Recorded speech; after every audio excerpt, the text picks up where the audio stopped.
naman po pinaka public na daanan.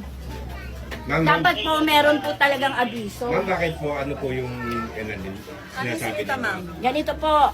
Siyempre nag-aayos po ng bahay.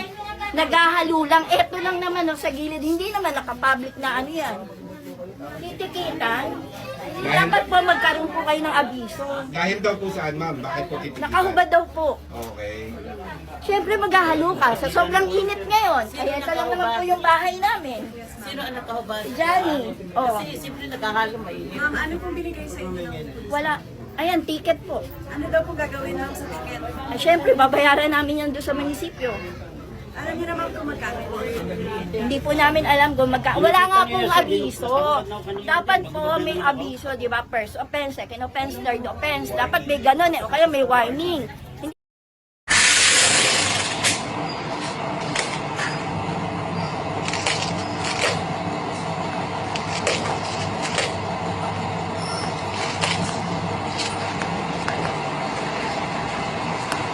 Hindi po kagad Kaka-launch pa lang. alam po. Nakatikitan pa. Okay. Oh. Dapat po ba yun?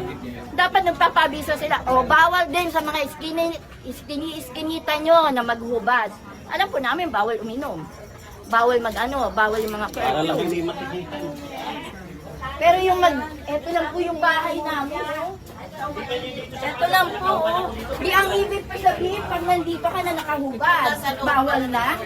Bawal na po ba yun? Pipicturean din. Diba? Kalalabas lang o, kaaano lang ng titikitan. Dapat po may abiso kayo. Kung ma'am, kaya lang siya nakaubad kasi may ginagawa. Yes po! Opo. Ano po ba yung ginagawa niya? Ayan nga po, oo, naghahalo. Nagkakalo diyang init. Ano gusto nyo? Mahimatay yung tao habang naghahalo? Sa sobrang init po, kailangan din po yun. Madalas po ba sila mag-ikot, ma'am, o ngayon lang po? Hindi nga eh, ngayon lang. Ngayon lang sila ng bigla. Dapat may abiso kayo.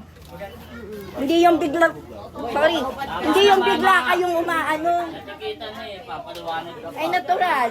Karapatan nyo yun eh. Karapatan natin yun. Hindi yung karapatan nila lang. Oo, may otoridad kayo. May karapatan kayo magpabawal. Magbawal kayo, manghuli kayo.